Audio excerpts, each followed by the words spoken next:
السلام عليكم ورحمة الله وبركاته. أهلا بكم في سلسلة الأذكار للأطفال والكبار. كل يوم معانا أذكار قصيرة نرددها ونكسب بها الأجر والطمأنينة بإذن الله.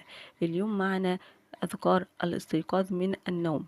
في صحيح البخاري عن حذيفة ابن اليمان رضي الله عنهما وعن أبي ذر رضي الله عنه قال: كان رسول الله صلى الله عليه وسلم إذا أوى إلى فراشه قال: بسمك اللهم أحيا وأموت.